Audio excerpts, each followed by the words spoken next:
Funding for this program is provided by the Pennsylvania Department of Education for Learning at Home.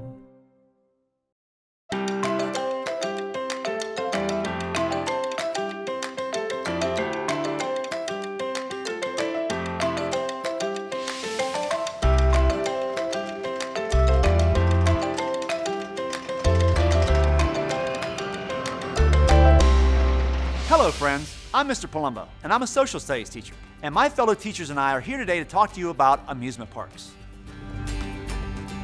Most people love an amusement park. In fact, we tend to think of them as a break from everyday life. But did you know that early amusement parks have a lot to do with how communities developed and how people socialized? Amusement parks even played a role in civil rights. We've got really exciting activities for you, from learning about the science and math that make thrill rides so thrilling, to researching the history of amusement parks and discovering how today's massive parks started as open spaces where people could hold picnics and have dances. The oldest operating amusement park in the world is called Bakken. It's located in Klampenborg, Denmark. Believe it or not, Bakken opened in 1583. The park was situated in a large forest that had natural spring water. Since water quality was pretty poor in the big nearby city in those days, people started visiting this park, and soon entertainers started showing up there to perform for the crowds. Eventually, Bakken became a type of amusement park that we know today. Early amusement parks began appearing in the United States at the time of the Industrial Revolution, from the late 1700s to the early 1800s. People started to have more leisure time, and new technologies in transportation allowed them to travel outside their communities. One of those modes of transportation was the streetcar, or trolley. The first amusement parks in the United States were actually called trolley parks. These trolley parks had picnic and recreation areas that were usually situated at the end of the trolley lines. In fact, it was actually the trolley companies that created and ran these parks, because it gave people in the bigger cities a reason to ride the trolleys on the weekends. More riders equaled more money for the trolley companies, so the parks were really a strategic business decision. So if you enjoy amusement parks today, you can thank the trolley system for starting them.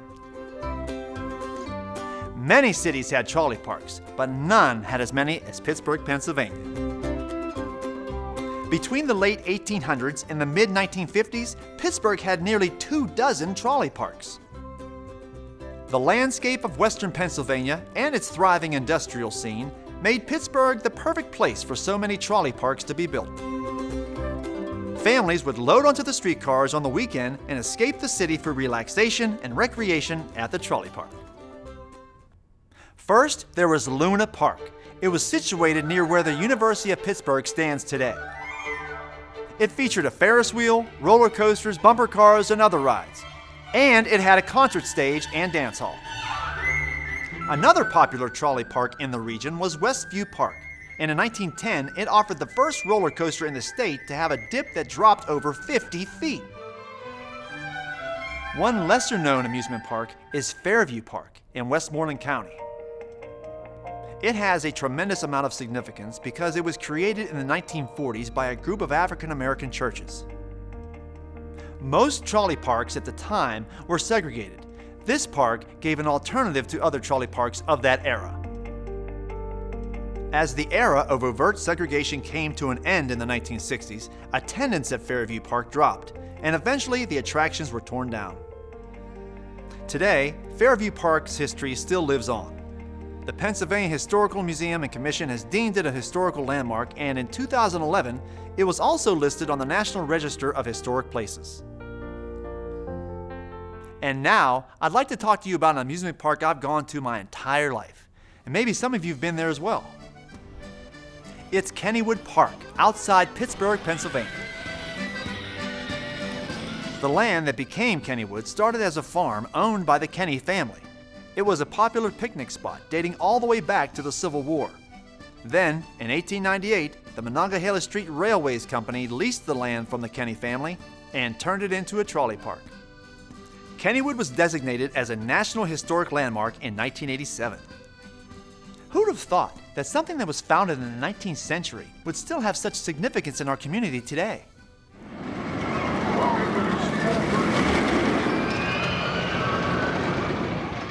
One of the things Kennywood is known for is its roller coasters. Kennywood has some of the oldest and most interesting roller coasters in the world, and we're going to focus on 5 of them. I'm going to ask that you study the features of each roller coaster, like what materials were the tracks made of? Were they wooden? Were they steel? You can also consider the design of each coaster. Are there steep dips, inverted loops? What do you think these clues will reveal about how old each coaster is? We'll talk a lot about those coasters. Then, I'd like to know what you found interesting about each coaster, and if you could travel back in time, what you'd like to learn about the history of each one. Amusement parks are fun, but they're also a gathering place for people from diverse backgrounds and cultures. They're also great places for families and friends to make memories. Not to mention the economic benefit to whatever town those amusement parks are situated in. So the next time you're on a merry-go-round, or you're taking a ride on a roller coaster at 75 miles per hour, have fun, but take a moment to appreciate the trolley parks that started it all.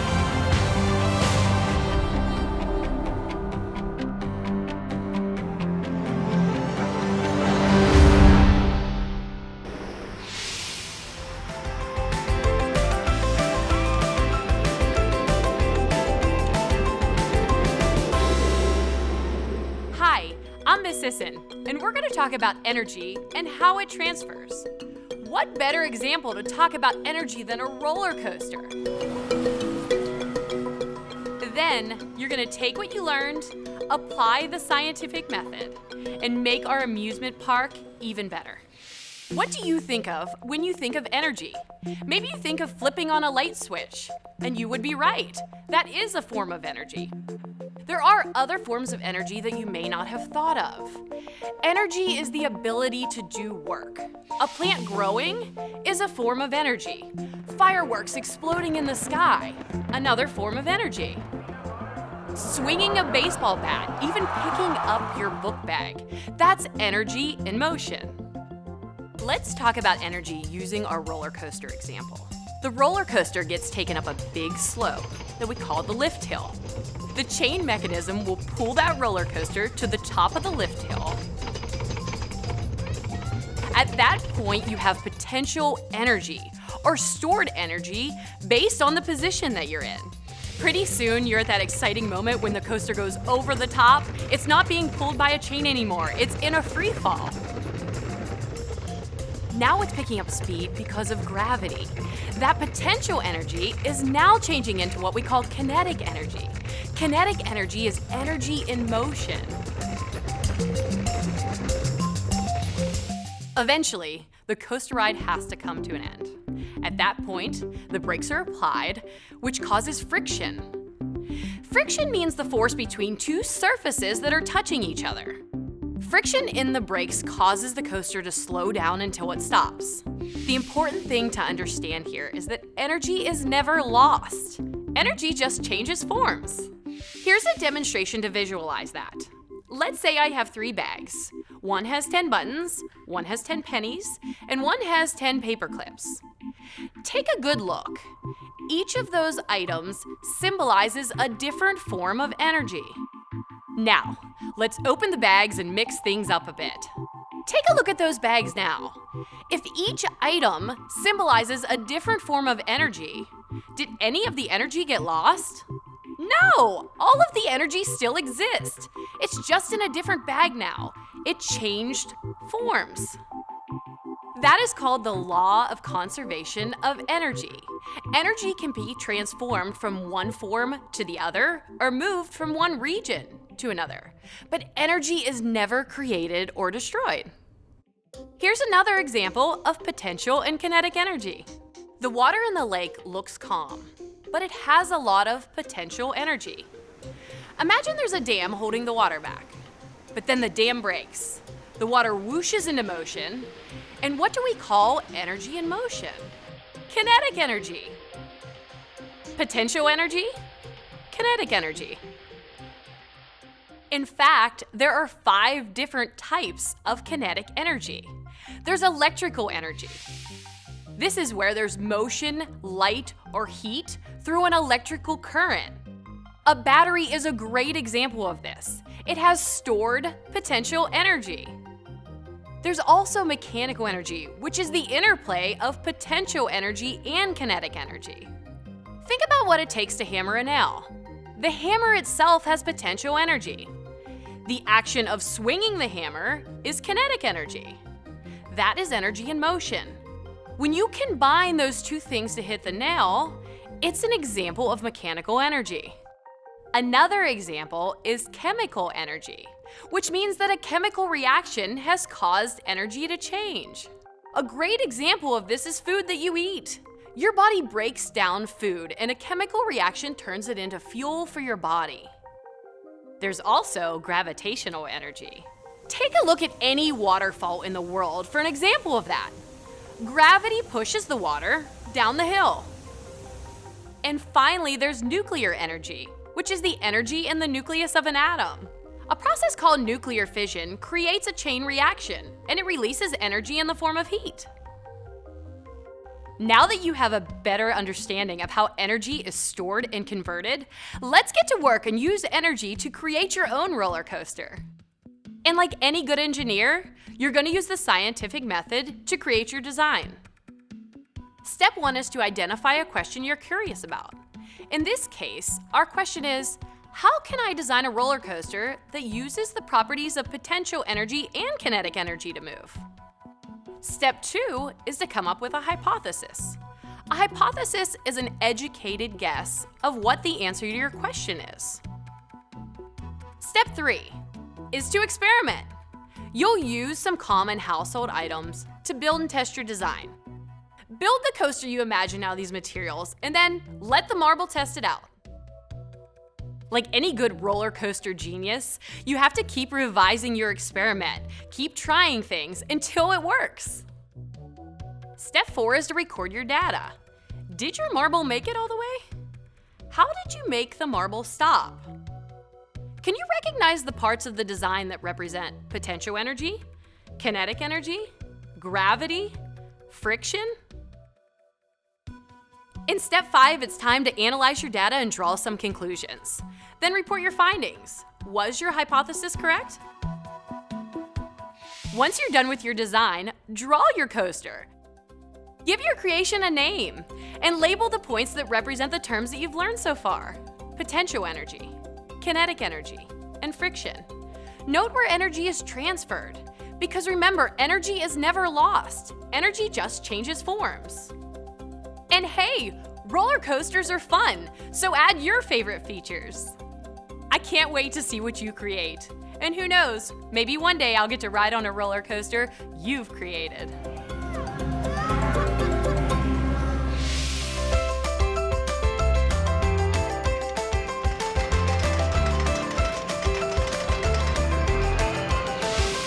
Hi guys, it's Miss Jones. In your social studies lesson, you're going to be studying the historical development of amusement parks and roller coasters.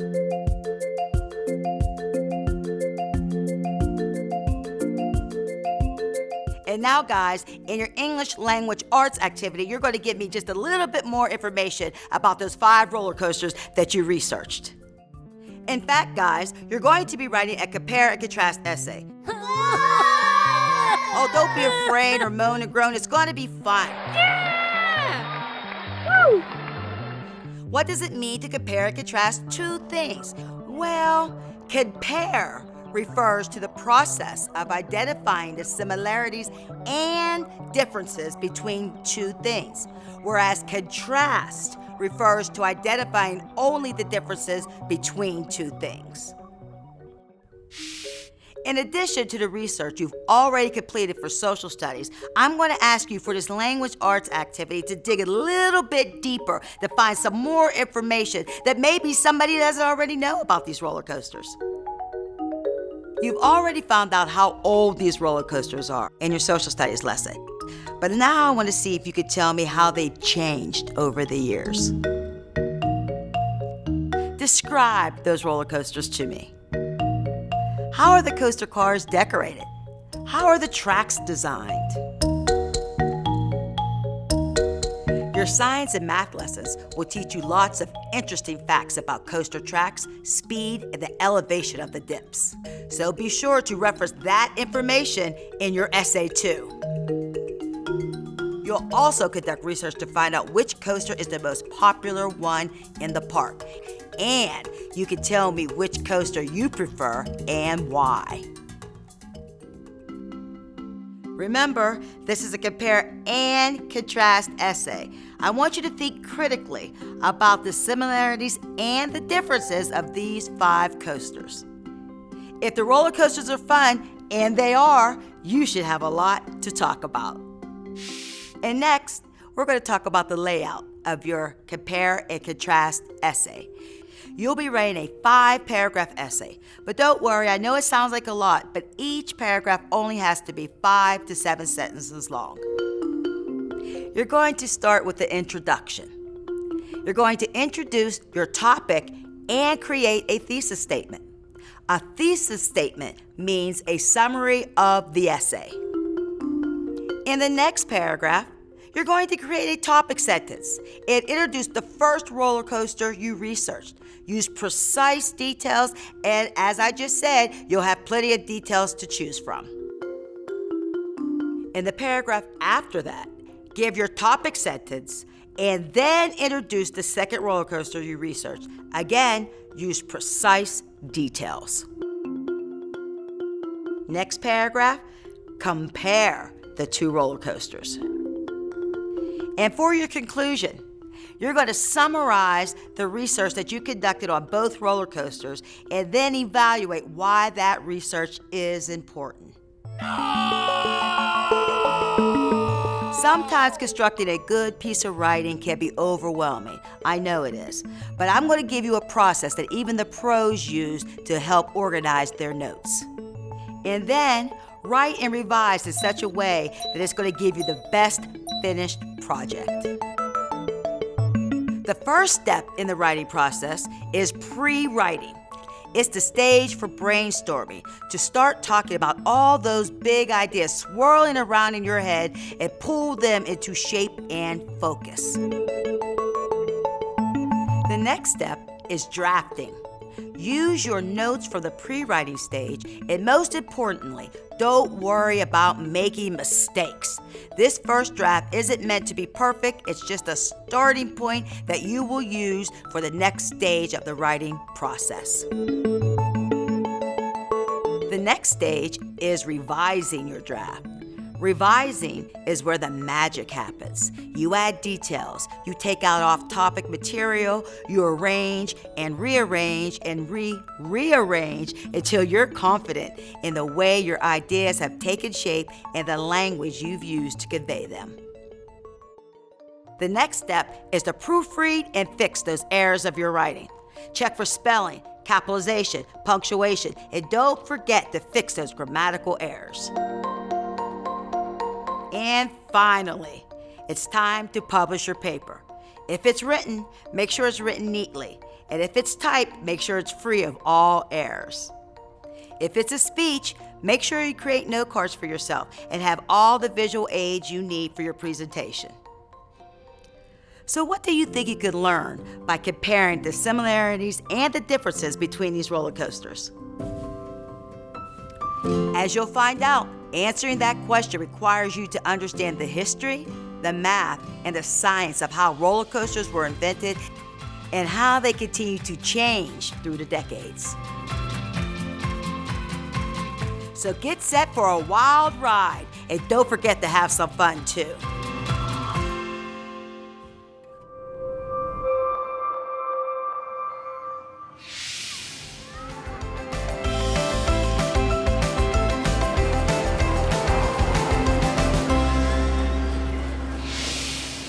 Thinking of an amusement park, what comes to mind? Hot dogs, cotton candy, thrill rides? How about math? Does math come to mind? You're going to learn about unit rate and absolute value, and you're going to do it by observing a roller coaster.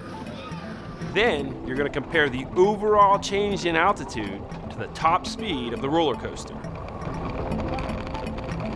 I'm going to use the example of riding in a car to get you started on some key terms. And then we're going to apply those key terms to the roller coaster. The first term is rate. The rate is a ratio comparing two quantities of different kind of units. If you're riding in a car, the rate at which you're traveling compares the distance you drive, that is the miles, and the amount of time, that is the hours, that you travel. The unit rate is a rate that is simplified so that it has a denominator of 1. With our car example, the unit rate describes the rate by simplifying the denominator to 1 hour. You've all heard people talking about a car and how many miles per hour that's traveling, right? How will we apply that to the roller coaster? Well, for this activity, you'll be given the length and the time of several roller coasters. You'll convert them to feet per minute, or the unit rate. This will tell you which roller coaster has the highest average speed. So let's take a look at the Jackrabbit.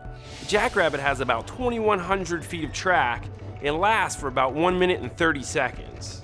So what is the average speed of the ride in feet per minute? If we're looking at the table, the first column is going to tell us the name of the roller coaster. The second column tells us the approximate length in feet of each roller coaster. The third column gives us the time that it takes to get around the track, and then you are going to fill in the last column with the unit rate, telling me how many feet per minute each roller coaster is traveling. Now you try it. Let's use another roller coaster, the Steel Curtain. Its approximate length is 4,000 feet. The ride lasts for 2 minutes. Convert those numbers to figure out the unit rate, that is, how many feet per minute it travels. Divide it by the denominator and you get 2,000. So the Steel Curtain roller coaster travels 2,000 feet per minute. Now you have the data to compare the unit rate of the Steel Curtain to the unit rate of the Jackrabbit. You're going to get a list of different roller coasters and calculate the unit rate for each of them. Based on that information, you'll determine which roller coaster has the highest average speed. You'll also explain why the top speed and the unit rate are not the same. Once you're done with that, you're going to move on to the next part of the lesson. You're going to use absolute value to determine the drop in feet of several of the coasters. Absolute value means how far a number is from 0 on the number line. Based on our earlier conversation, we determined that top speed and average speed are not comparable. The average speed is slowed down by the time it takes for you to ascend to the highest point of the roller coaster, but the top speed is created by the drop in elevation. So let's take a look at the Jackrabbit again and use it as an example. That roller coaster has a top speed of 45 miles per hour, created from a drop with a top elevation of 40 feet above the starting platform and a low elevation of 30 feet below the starting platform. Given that information, determine the length of the drop to get the Jackrabbit to its top speed by adding its absolute values. Find the difference between two numbers on opposite sides of 0. You can add their absolute values. As you calculate the information for each roller coaster on the list you receive, I want you to consider these questions. How does the high point on the drop impact the top speed of the roller coaster? I'd also like you to explain how finding the distance between the points on the racer differs from finding the distance on all the other coasters. Finally, competition in the roller coaster design business is fierce. Everybody wants to go fast. If you were to design a great roller coaster, what factors would you take into consideration? Not only to have the top speed, but also to have the highest rate of travel. I know it's a lot to consider, but maybe you'll be inspired by the idea of the people riding your roller coaster and how much fun they'll be having. And it's going to be fun because you knew how to use math to make a thrill ride genuinely thrilling.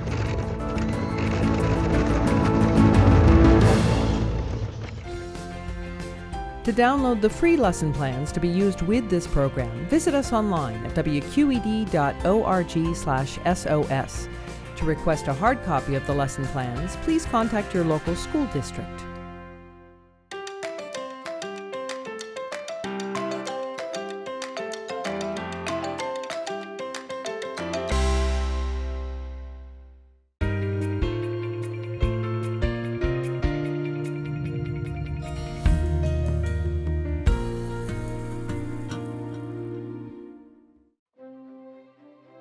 Funding for this program is provided by the Pennsylvania Department of Education for Learning at Home.